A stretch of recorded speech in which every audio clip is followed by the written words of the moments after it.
우리는 예수님을 믿는 사람들입니다. 예수님을 믿게 된 것 이 자체가 말할 수 없는 하나님의 은혜요, 축복이라고 말할 수 있습니다. 그런데 이 하나님의 은혜를 잘못 이해하고 왜곡하는 사람들이 좀 있는 것 같습니다.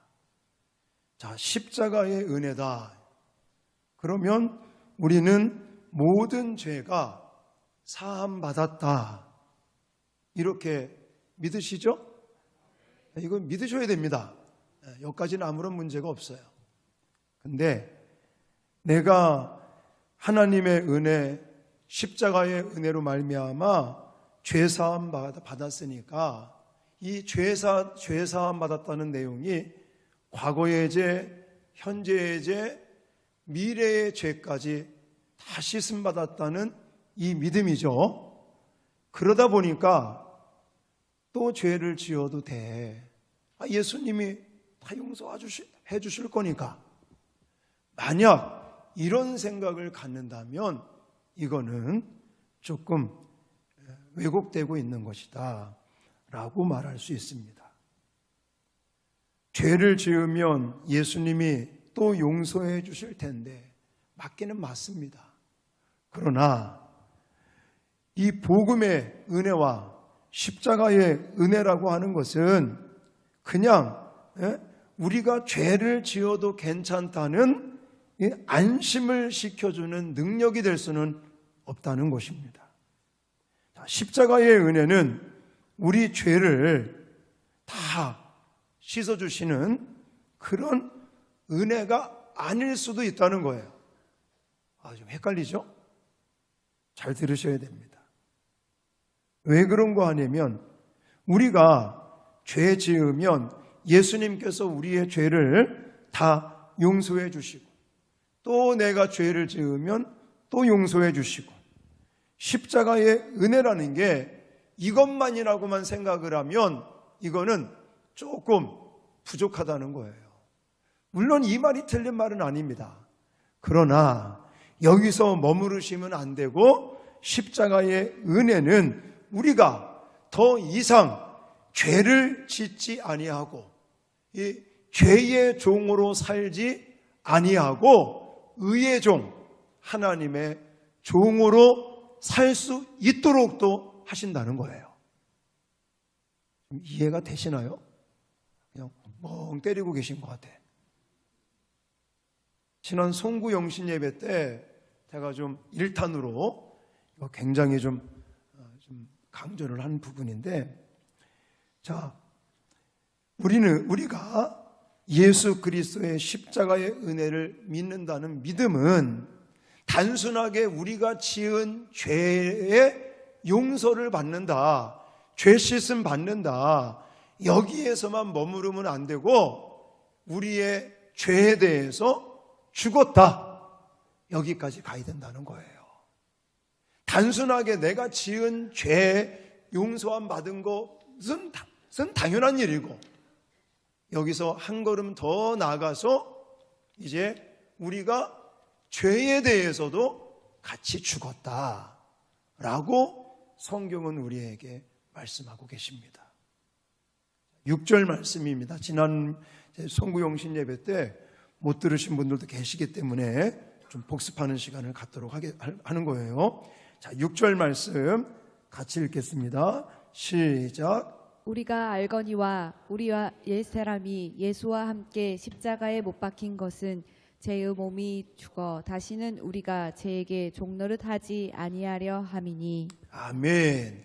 예수님께서 십자가에 못 박혀 죽으시고 우리의 죄의 문제를 해결하셨다는 그 의미는 내가 죄를 지은 거에 대해서 용서함 받은 것은 당연한 거고 죄에 대한 용서뿐만이 아니라 죄를 이길 수 있는, 죄를 짓지 않을 수 있는, 죄의 유혹을 이길 수 있는 그런 은혜도 하나님이 같이 주셨다, 이런 얘기입니다.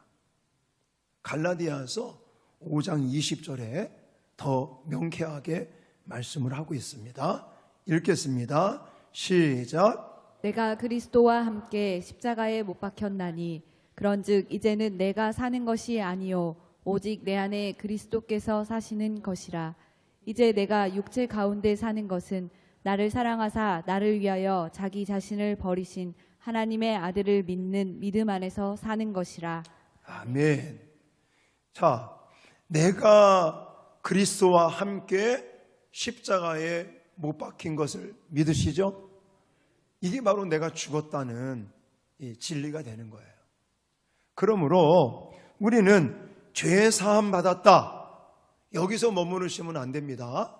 이제 죄에 대해서 죽은 자고, 물론 육신의 욕망에 따라 죄 지을 수 있는 유혹들이 찾아오지만 그 육신에 따른 죄의 유혹을 우리가 이겨낼 수 있다. 여기까지 여러분들이 믿으셔야 됩니다. 그러면 나는 죽었다고 그러는데 내가 아직 살아있잖아요. 근데 성경에서 말하는 죽었다는 것은 육신이 죽은 것이 아니라 우리의 자아가 죽었다 이거예요. 육신의 욕망을 따라 죄의 노예로 살았던 옛사람, 자아가 죽었다라고 말씀하고 계시는 겁니다. 만약에 내 육신이 죽었다면 우리는 어디에 가 있어야 돼요?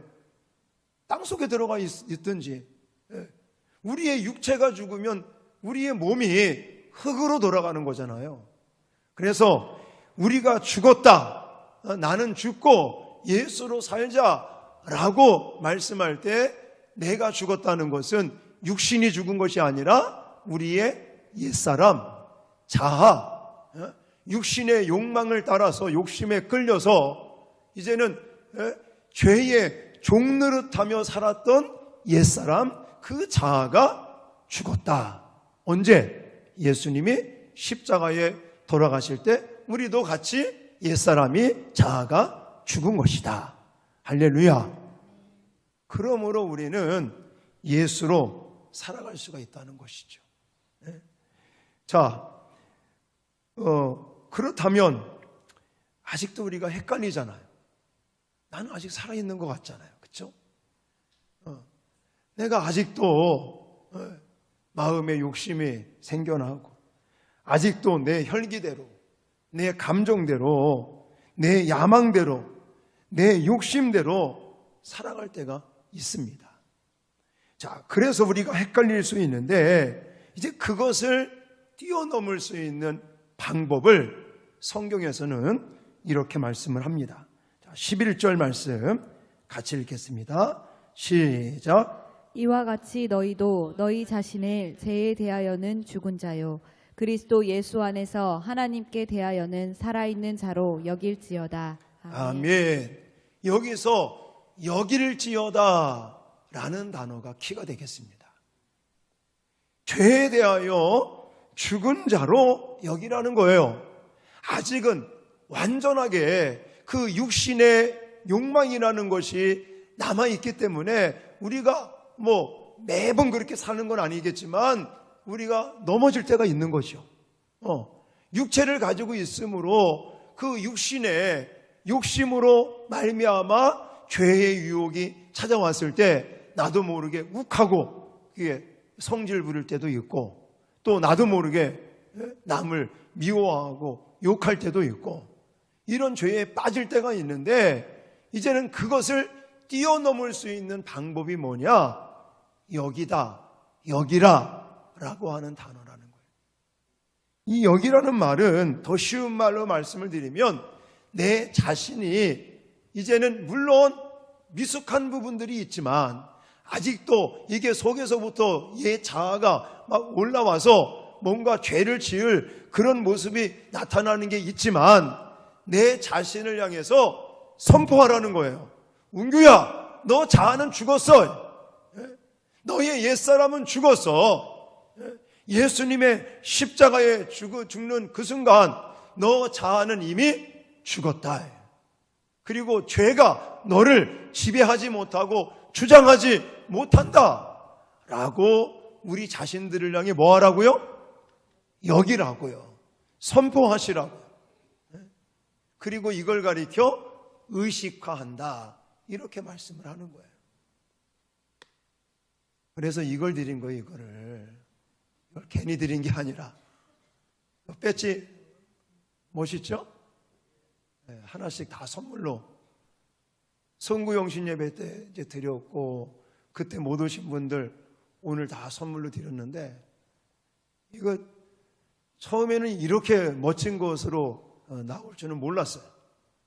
작년에 우리가 불평 제로, 범사에 감사 이 운동을 하면서 보라색 팔찌를 이제 끼고 했잖아요. 그래서 이게 새해를 준비하면서 하나님, 새해에도 뭔가 좀 성도님들이 좀 이렇게 좀 실질적으로 좀 보면서 그래, 이렇게 살아야지, 이런 좀 자극을 줄 만한 뭔가 좀 만들어야겠는데, 하나님 뭘 만들면 좋을까요? 그러다가 빨간 팔찌를 만들어 볼까? 예수님의 보혈을 상징하는 빨간 팔찌를 만들어서 이제는 나는 죽고 예수로 살자, 이러면 또 좀 괜찮을까? 그랬더니 우리 교육자들이, 목사님, 성도님들 안 합니다. 촌스러워서. 그럼 뭘 할까? 고민하다가 처음에는요, 이게 버튼이라는 그 작은 거 있어요. 이렇게 동그랗고, 이거 크기 약간 큰데, 그거는 굉장히 싸니까, 그리고 뭐 옷핀이 달려 있어서 이렇게 편하겠다. 그래서 그걸 하려고 이렇게 좀 알아보다가 하여튼 여기까지 왔어요. 여기까지. 가격도 좀 셉니다. 생각보다. 그렇지만 우리가 한 해 동안 요 배지를 보면서, 그래, 나는 죽었어. 나는 예수로 살 수 있어. 예수로 살아야 돼. 이거 하고 싶어서. 또 너무 감사하게 하나님이 우리 교회에 좋은 이 디자이너 일꾼을 하나님 보내주셨어요. 그래가지고 이런 거 디자인하고, 지금 또 교회 홈페이지가 얼마나 멋있게 지금 만들어지고 있는지 모릅니다. 또 제가 여러분들에게 카톡 막 이런 거 보낼 때, 그전에는 제가 어설프게 그냥 그렇게 만들었는데, 이제 아주 세련되고 멋지게 다 만들어주시는 분이 생겼어요. 그래서 얼마나 감사한지 이렇게 멋지게 나왔습니다. 이거 그냥 드리는 거 아니에요. 물론 우리 나름대로는 이게 이렇게 좀 장식, 이런 액세서리 역할도 좀 하면 좋겠다, 이런 의도가 있지만, 더 1순위, 가장 첫 번째 목적은 이것을 매일같이 옷을 입고 거울을 보고 그러면서 나는 죽었다, 나는 예수로 사는 자다, 할렐루야, 이것을 의식화하라 하시라고. 여러분들 매일같이 읽어보고, 나는 죽었다, 내 자아는 죽었다, 내 옛사람은 죽었다, 죄의 종로를 타려고 하는 내 자아는 죽었다, 나는 이제 예수로 사는 사람이다, 할렐루야. 이거 운동하시라고 이거 하나씩 다 선물로 드린 거니까, 요거를 이제 안 차는 사람들은 반동분자 취급을 하겠습니다. 그래가지고 나한테 들키면 이제 혼날 거예요. 그래서 이거 차시면서 우리는 죄에 대해서는 죽었다고 선포를 할 때, 성령 하나님께서 우리를 도와주셔서 이 육신의 욕심을 따라 죄지려고 할 때마다 여러분들이 선포를 하면서 여기고 의식화를 하시라는 거예요. 예를 들어서 이제 운전을 하는데 아주 운전을 개떡같이 하는 사람 때문에 내가 좀 놀라고, 내가 좀 손해를 볼 것 같고, 뭔가 나한테 뭔가 나쁜 이런 어떤 위협을 준 사람이 있어요. 그러면 옛날 같으면 저 인간이 어떻게 이렇게 좀 마음이 들고 심해지면 창문 열고 막 욕을 할 거 아닙니까? 그런 마음이, 옛사람이, 옛자아가 여기서 올라오려고 그러면 뭐 하라고요? 선포하는 거예요. 그때 이제 여기는 거예요. 웅규, 너 옛사람은 죽었잖아. 죄의 종노릇하는 옛사람은 죽고 너는 예수로 사는 사람이야. 할렐루야. 이렇게 자신을 향해 선포하고 의식화를 하는 거예요. 이러면 하나님께서 성령으로 우리에게 도와주셔서 그 육신의 욕심을 따라 욕하려고 했던 거, 성질 부리려고 했던 거, 미워하려고 했던 거, 죄를 지으려고 했던 그 순간이 사라질 수 있다는 거예요. 이해되십니까? 무슨 말인지? 네. 여러분, 그 다음에 또 중요한 건 뭐냐면, 우리는 예수의 통치를 받는 삶이 우리를 예수로 사는 삶으로 인도한다라는 것을 여러분들이 기억하셔야 됩니다. 자, 4절 말씀 같이 읽겠습니다. 4절 시작. 그러므로 우리가 그의 죽으심과 합하여 세례를 받음으로 그와 함께 장사되었나니 이는 아버지의 영광으로 말미암아 그리스도를 죽은 자 가운데서 살리심과 같이 우리로 또한 새 생명 가운데서 행하게 하려 함이라. 아멘. 아멘. 지금 세례라는 것을 가지고 말씀을 하시면서 그리스도를 죽은 자 가운데서 살리심과 같이 우리로 또한 새 생명 가운데서 행하게 하려 함이라 라고 말씀을 하고 계십니다. 자, 여기서 우리가 좀 주목해야 될 말씀이 새 생명 가운데서 행하게 하려 함이라. 무엇이? 예수님의 십자가의 그 놀라우신 은혜가 이제는 죄사함 받는 거에서 그치는 것이 아니에요. 죄사함 받은 것은 당연하고 이제 우리는 죄에 대해서 죽고 죄의 종노릇했던 우리의 모습이 이제는 예수 그리스도의 통치를 받으며 예수 그리스도로 살아가는 삶으로 하나님께서 바꾸시기 위해서 이 십자가의 사건, 부활의 사건을 우리에게 주셨다라고 성경은 말씀하고 계시는 겁니다. 예수 그리스도께서 죽은 자 가운데서 살아나신 것처럼 우리도 죄에 대하여는 죽고 예수 그리스도의 통치 가운데 새 생명을 얻고 풍성한 삶을 살게 하시려고 우리 예수님이 십자가에서 죽으시고 3일 만에 부활하셨다는 것을 믿으시기 바랍니다. 그러므로 저와 여러분들이 예수님께서 나를 위해 십자가에서 죽으시고 3일 만에 부활하셨다는 그 믿음이 있다면 그냥 단순하게 죄사함 받았어로 그치면 안 되시고 죄사함 받았어에서 한 걸음 더 나가서 어떻게까지 우리는 죄에 대하여 죽은 자다. 그리고 예수님의 통치 아래 살면서 우리는 예수로 살 수 있다. 할렐루야. 여기까지 여러분들이 믿음을 키우셔야 돼요. 확장시키셔야 됩니다. 자, 그렇다면 예수님의 통치를 받는 삶이 무엇일까요? 여기 보면 새 생명 가운데 행하게 하려 함이라 라고 말했는데 여기 새 생명 가운데 행하는 것이 하나님의 통치를 받는 삶입니다. 그러면 하나님의 예수 그리스도의 통치를 받아 우리가 새 생명 가운데 행하는 것이 어떻게 할 수 있느냐?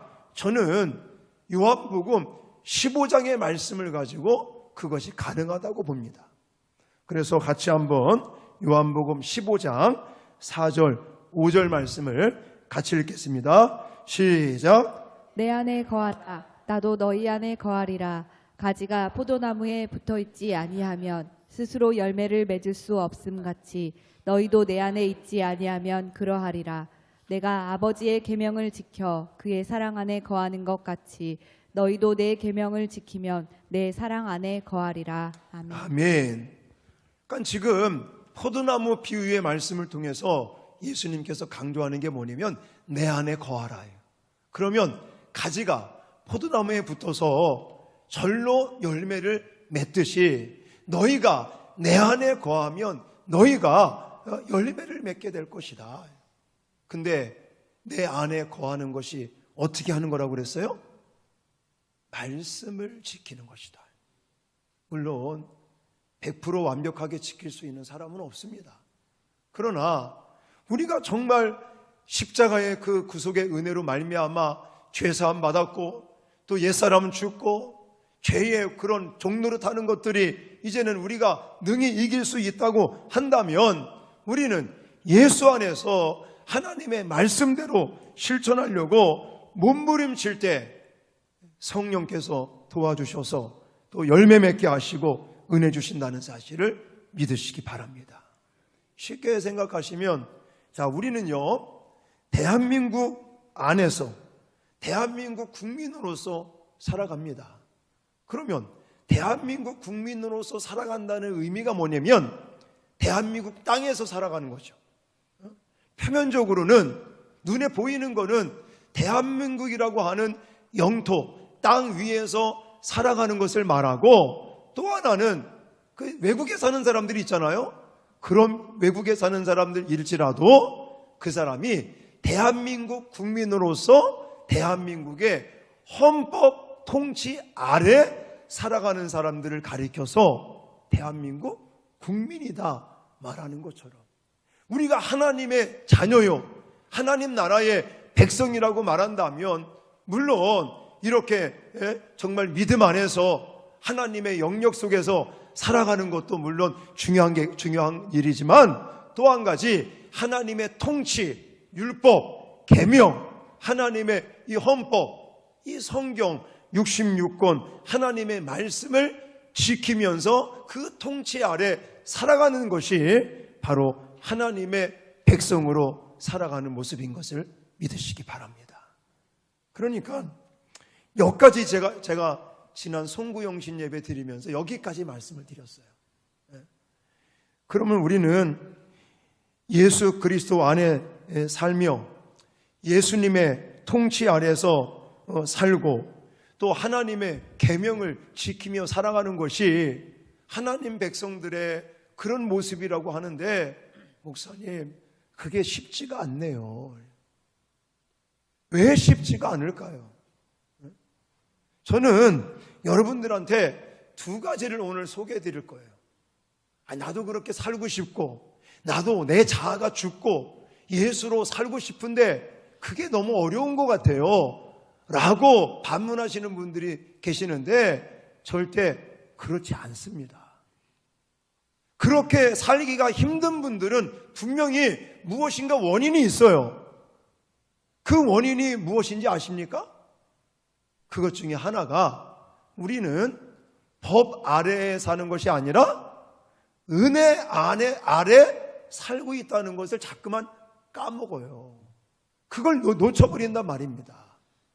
자, 그래서 오늘 여러분들 지난 송구영신 예배 때 드린 말씀도 기억하시면서 이제 2탄으로 연장해서 우리가 나는 죽고 예수로 살기 위해서 정말 우리에게 필요한 게 뭐냐? 우리는 은혜 아래 살고 있다는 것을 저와 여러분들이 잊지 않는 거예요. 근데 이걸 자꾸만 까먹는단 말이에요. 자, 오늘 본문 말씀 14절 말씀을 읽겠습니다. 자, 14절 시작. 제가 너희를 주장하지 못하리니 이는 너희가 법 아래에 있지 아니하고 은혜 아래에 있음이라. 아멘. 자, 쉬운 성경으로도 읽겠습니다. 시작. 여러분은 율법 아래에 있지 않고 은혜 아래에 있으므로 제가 여러분에게 왕노릇할 수가 없습니다. 아멘.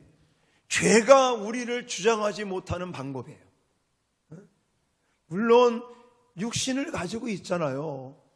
육신을 가지고 있으면 누구나 욕망이라는 게 있어요. 먹고 싶은 욕망, 배부르고 싶은 욕망, 또 성적인 욕망, 또 많이 소유하고 싶은 이런 욕망들.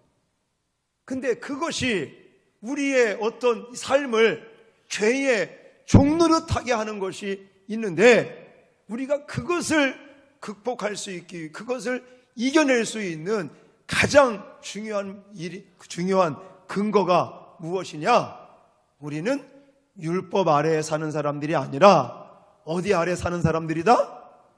은혜 아래에 사는 사람들이다. 이거를 까먹는단 말이에요.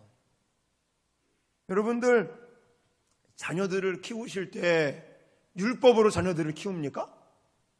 여러분들 아이들을 낳아서 기를 때 법을 만들어 놓고 이거 안 지키면 너 내 아들 아니야.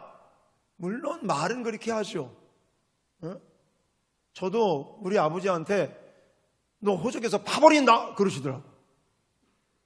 신학교 간다니까. 제가 은혜 받고 아버지 나 이제 신학교 가서 공부해가지고 아주 좋은 훌륭한 목사 되겠습니다 라고 말했더니 우리 아버지가 야 이놈아 육사 가야지, 너 신학교 가면 호적에서 다 버린다 그래. 공부도 못하는 아들이 어떻게 육사를 가라고. 근데 뭐 막내 아들을 어떻게 이기겠습니까? 뭐 그러든 말든 그냥 신학교 가서 뭐 돈 내라고 나왔길래 아버지 이거 돈 내라는데요 그랬더니 다 주시더라고. 그냥. 그리고 친구들은 그냥 뭐 정말 공부하는데 책도 제대로 못 사고 막 어렵게 공부하는 친구들이 있었는데 저 같은 경우는 그냥 집에서 다 대주니까 그냥 편하게 신학 공부하고 사역하고 그랬어요. 그러니까 자녀에 대해서 협박을 할 수 있어요. 저도 우리 애들한테 너 큐티 안 하면 너 이거 안 해줘 막 협박을 하는데 사실 합니까? 아니잖아요. 자녀들을 키울 때 율법적으로 키우는 게 법 아래에 키우는 부모 없습니다. 물론 말은 그렇게 하죠. 근데 은혜로 키우잖아요. 아니 지네들이 우리한테 뭐 주는 거 있어요? 근데 우리 다 먹여주고 입혀주고 그냥 좋은 거 다 주려고.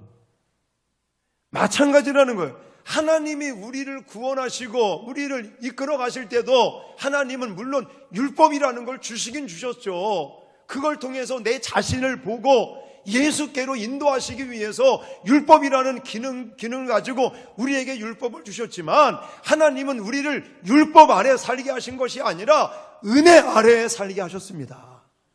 믿으시기 바랍니다. 믿으셔야 돼요.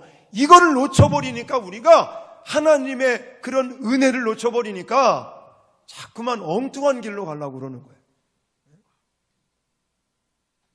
여러분, 은혜라는 건 뭐냐면 받을 자격이 안 되는데 받는 거잖아요. 우리가 하나님 앞에 구원받을 수 있는 무엇인가 없잖아요.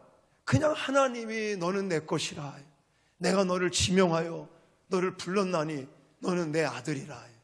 하나님께서 일방적으로 우리를 선택하시고 하나님의 자녀 되게 하시고 천국 백성 되게 하시고 그리고 성령을 보내주셔서 우리를 진리 가운데로 또 풍성하고 열매 맺는 삶으로 하나님이 이끄시고 계시는 거잖아요. 만약에 내가 죄 짓는 대로 만약에 벌을 내리실 것 같으면 우리는 율법적으로 살아남을 사람이 이 자리에 아무도 없어요. 에베소서 2장 8절에도 너희가 그 은혜를 인하여 믿음으로 말미암아 구원을 얻었나니 라고 말하고 있지 않습니까? 우리는 은혜로 구원을 받았습니다. 할렐루야. 그뿐만이 아니라 하나님의 은혜로 우리는 오늘도 살아가고 있습니다.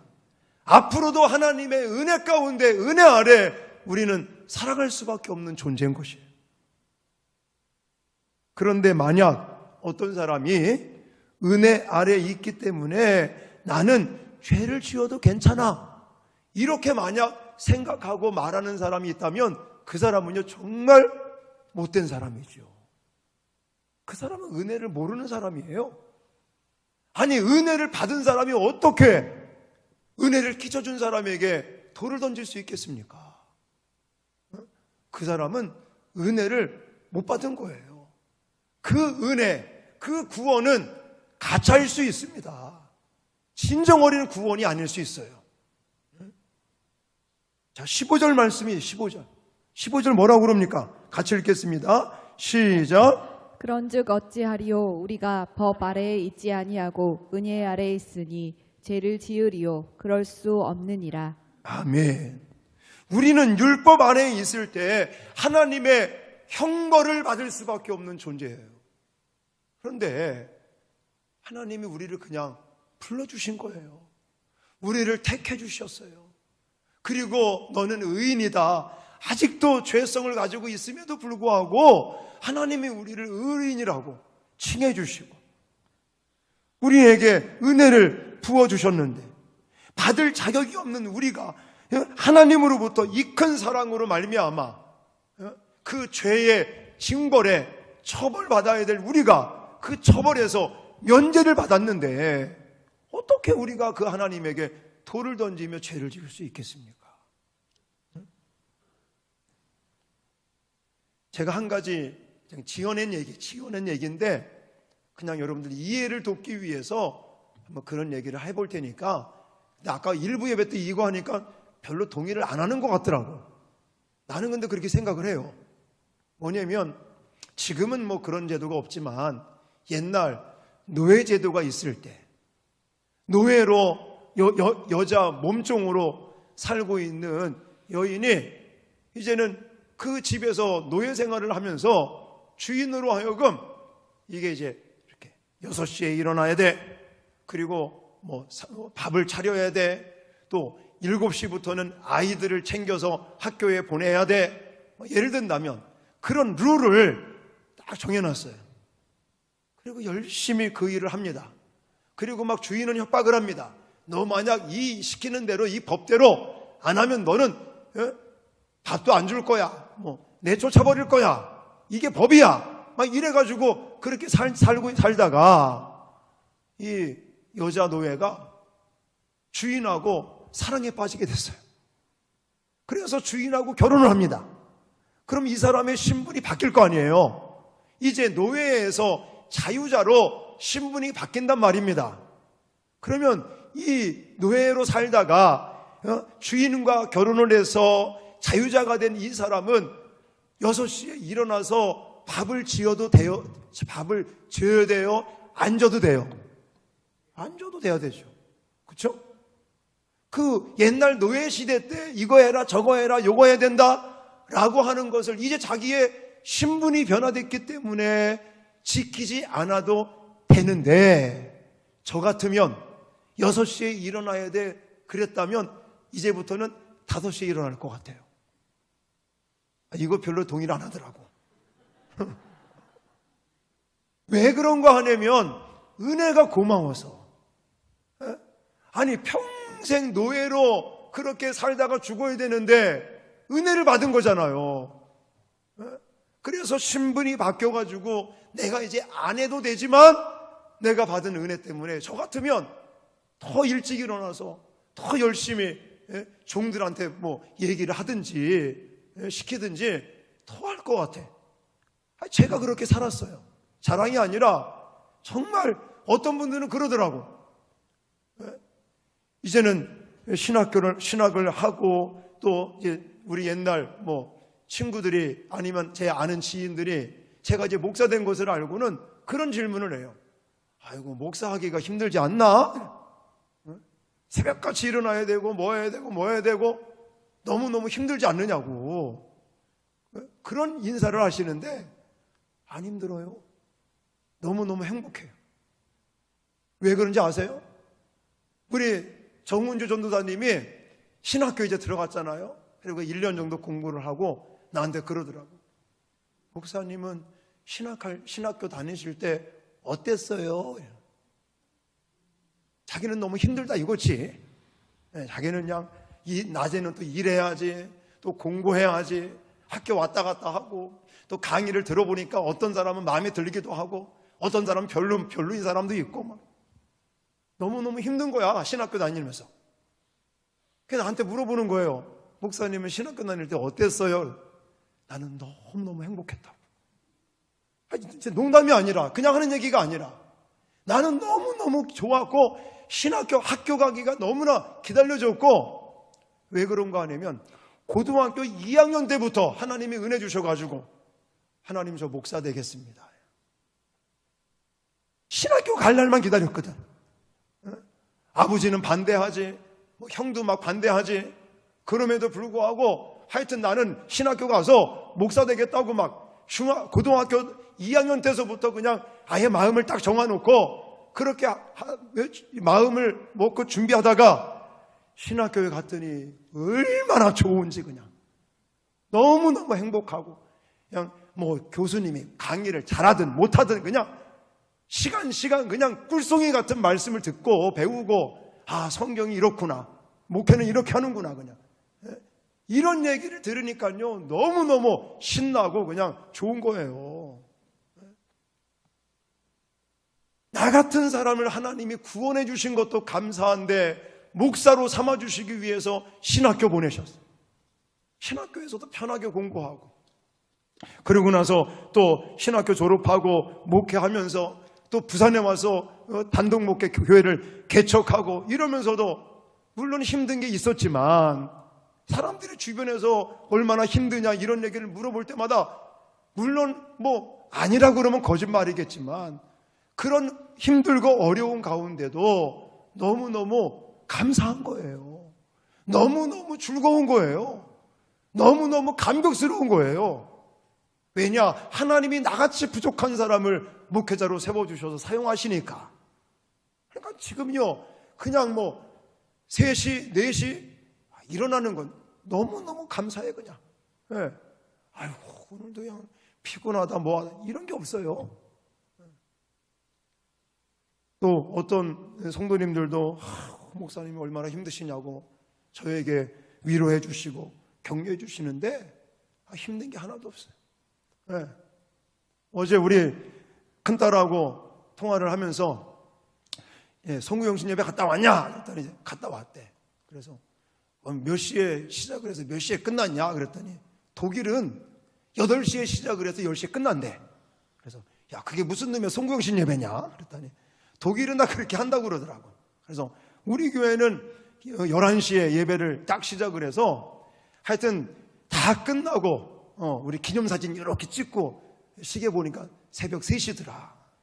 기겁을 하는 거예요. 아빠 그때 동안 무슨 예배를 그렇게 오래 했냐고. 그래서 물론 예배는 뭐 좀 간단하게 했고 요번에 성도님들 축복 안수기도 해준다고 새벽 3시까지 했다. 목소리도 이렇게 됐다. 그랬더니 기겁을 하더라고. 목소리는 이래도요 너무너무 행복하고 감사하고. 왜냐? 하나님께서 나에게 주신 은혜를 생각하면 너무너무 감사한 거예요. 안 할 수가 안 하는 게 오히려 이상하죠. 그런데다가 이제 목회를 부교육자 생활 한 10년 그리고 단독 목회 한 20년 한 30년 넘게 목회를 하니까 이게 이제 훈련이 된 거죠 그냥. 이렇게 안 하면 이상한 거야. 안 하면.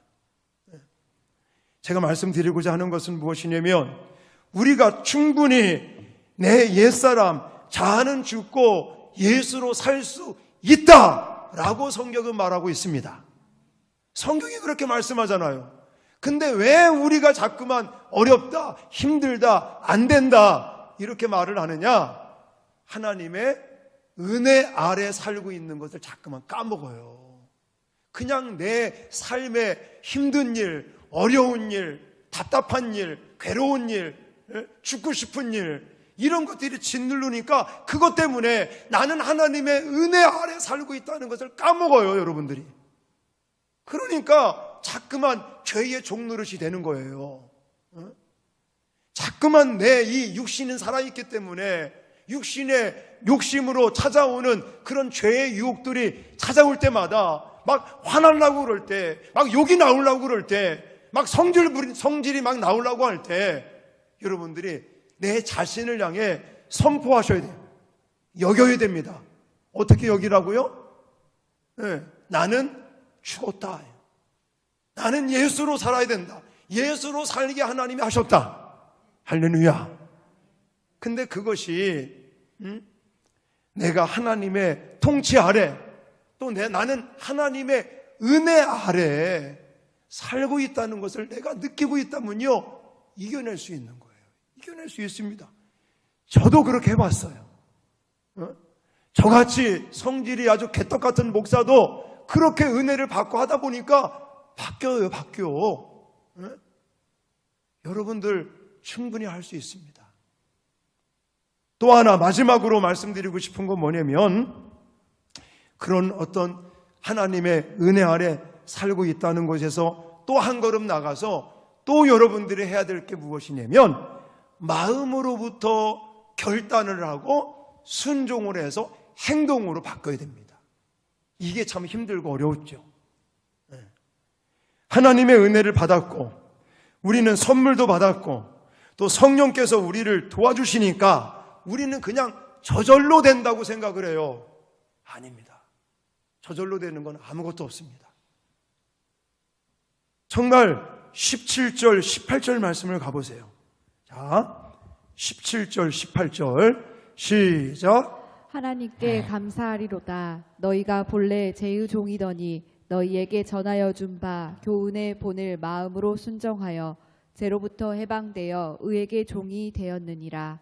아멘. 쉬운 성경들 읽겠습니다. 시작. 그러나 하나님께 감사하는 것은 여러분이 전에는 죄의 종이었으나 이제 여러분은 전에 받은 교훈의 본에 마음으로부터 순종함으로써 죄에서 해방을 받아서 의의 종이 된 것입니다. 아멘. 이제 우리가 하나님의 은혜 아래 살고 있다는 확신을 가지시고 그 다음 단계에 해야 될 게 무엇이냐면 마음의 결단과 순종함이 있어야 됩니다. 자, 17절 말씀을 보시면 뭐라고 그랬냐면 너희가 본래 죄의 종이더니 너희에게 전하여 준 바 교훈의 본을 무엇으로? 마음으로 순종하여 죄로부터 해방되어 이제는 뭐가 된다? 의의 종이 되었느니라. 이렇게 말하고 있는 거예요. 여기 보면 마음으로 순종하여 이 뜻이 우리 마음에 결단하고 그대로 행동으로 순종하는 것이라고 말할 수 있습니다. 쉽게 말하면 한 가지 이제 시간이 많이 가서 간단하게 좀 말씀을 드린다면 이건 실화예요, 실화. 실제 있었던 일입니다. 일본에 있는 교회에서 있었던 일인데 이제 부흥회를 하면서 남자 세 분이, 남자 중창단이 세 분이 나와서 특성을 하는 거예요. 보니까는 덩치가 막 걷는 것도 막 그러고는 막 팔뚝에 이런 등 뒤에 뭐가 막 그려져 있고 막 좀 위압감이 있게 세 분이 나오더라고요. 나와서는 찬양을 하는데 기가 막힌 거예요. 목소리가 왜 이렇게 아름답고 멋진지. 우리 옛날에 삼남인가 사남 오남 막 특성하면 그랬잖아요. 막 그렇게 아주 아름답고 멋진 찬양을 딱 부르는데 눈을 감으면 은혜가 충만하지만 눈을 뜨면 좀 무시한 거죠. 특성을 하고 나서 간단하게 간증을 하는데 그 중에 한 사람이 그런 간증을 간단하게 하더래요. 우리 세 사람은 공통점이 세 가지 있다. 첫 번째는 다 야쿠자 출신이다 이거예요. 두 번째는 세 명 다 아내가 한국 사람들이다. 그러니까 아내들이 믿음 생활 막 하면서 남편을 위해서 금식 기도하면서 남편들이 믿게 되었고 아내의 금식 기도와 믿음 때문에 이 야쿠자 생활을 했던 남편들이 변화가 된 거예요. 그리고 마지막 세 번째 공통점은 하면서 세 명 다 왼손을 딱 펼쳤는데 손가락이 이 마지막 새끼손가락이 다 세 명이 없는 거예요. 그러면서 얘기를 하는 거예요. 우리가 야쿠자 생활을 하다가 아내들이 저렇게 눈물로 기도하고 자기네들이 정말 그것 때문에 믿음의 세계에 들어와서 신앙생활을 하다 보니까 이렇게 살아서는 안 되겠다. 마음의 결단이 생겼다는 거예요. 이것은 하나님의 뜻이 아니구나. 이렇게 사는 방법은 이건 하나님의 방법이 아니구나. 마음에 결단을 하고 두목을 찾아갔는데 두목이요. 칼자루를 앞에 놓고 하라는 거예요. 그러니까 이 세 사람이 주저하지 않고 바로 그 칼을 들어서 각자의 새끼손가락을 잘랐다. 이건 실화입니다. 여러분, 우리가 나는 죽고 예수로 살 수 있는 것, 물론 하나님의 은혜 아래 사는 것도 있지만 우리 인간들이 정말 이 육신의 정욕이 아직은 살아있기 때문에 순간순간 찾아오는 유혹 속에 우리는 마음의 결단을 하지 않으면 안 된다는 거예요. 사랑하는 성도 여러분, 정말 여러분이 올 한 해 내 자아가 죽고 내가 예수로 살고 싶으시다면 여러분들 자르는 것이 있어야 됩니다. 왜 아멘 안 하십니까? 손가락 자르는 얘기가 아니잖아요. 여러분들을 유혹해오는 그 죄의 그 부분들을 아프지만 과감하게 마음에 결단하면서 자르는 그런 순종함이, 행동함이 없이는 우리가 결코 예수로 살 수 없다는 것을 기억하십시오. 여러분, 말씀을 정리하겠습니다. 지난 송구영신 예배 때 1탄, 그리고 오늘 2탄까지 총정리를 한다면 우리가 믿음으로 산다는 것, 예수 그리스도를 믿고 천국 백성이요, 하나님의 자녀요, 하나님의 은혜 속에 산다라고 말하는데, 그것은 죄 사함 받은 것에서 머무르면 안 됩니다. 죄 사함 받은 것은 당연한 것이고, 이제 더 한 걸음 나아가서 죄에 대해서 우리가 죽었다. 육신이 죽은 것이 아니라 뭐가 죽었다? 내 자아, 내 옛사람, 이 육신의 욕심 때문에 죄의 종노릇 했었던 나의 옛사람은 이제 죽었다. 할렐루야. 여기까지 나가야 됩니다. 자, 그 다음에 여기서 또 우리가 정말 예수로 산다는 것, 그 의미가 뭐라고 그랬어요? 예수로 산다. 여기는 것. 나는 아직 부족한 게 많아요. 우리가 물론 이렇게 살아야지, 그래 예수로 살아야지 라고 하면서도 순간순간 이 육신을 가지고 있기 때문에 이 죄의 종노릇 하라고 계속해서 찾아오거든요. 속에서 올라오거든요. 그때마다 우리가 어떻게 하라고요? 여긴다는 것은 내 자신을 향해서 선포하고 의식화를 하래. 의식화. 너는 옛사람이 죽었어. 너 운규, 너 자아는 죽었어. 너는 예수로 사는 사람이야. 그래서 이거 만들어드렸다고 그랬잖아요. 이거 보면서 뭔가 속에서 자꾸만 올라올 때마다 운규 너는 죽었고 예수로 살아야 돼. 예수로 사는 사람이야. 이렇게 의식화, 선포하면서 여기는 일을 하고. 자, 그러면서 우리는 이 예수 그리스도의 통치 아래 살아야 되는데, 이게 바로 하나님의 말씀을 지키는 거예요. 근데 하나님의 말씀이 잘 안 지켜질 때마다 우리가 뭘 놓치는 거예요? 하나님의 은혜 아래 살고 있다는 것을 놓치는 거예요. 그래서 날마다 우리는 하나님의 은혜 아래에 살고 있다는 이 부분들을 가지고 이제 마지막 뭐 해야 된다? 마음에 결단하고 자르는, 순종하는 이 행동이 있지 않으면 결코 스스로 그냥 자생적으로 되는 것은 아니다. 그러므로 올 한 해 동안 정말 내 자아가 죽고 예수로 사는 저와 여러분들이 되어지시기를 주님의 이름으로 축원합니다. 그러면 뒷부분에 제가 시간이 없어서 설명을 못하는데 의의 열매를 맺게 되는 거예요. 그러면 하나님께서 우리에게 풍성하고 열매 맺는 삶을 살 수 있도록 복을 주시고, 성령 하나님께서 우리를 도와주시고 감당할 수 있도록 은혜 주심을 믿으시고 담대히 자아는 죽고 예수로 사는 한 해가 될 수 있기를 주님의 이름으로 축원합니다.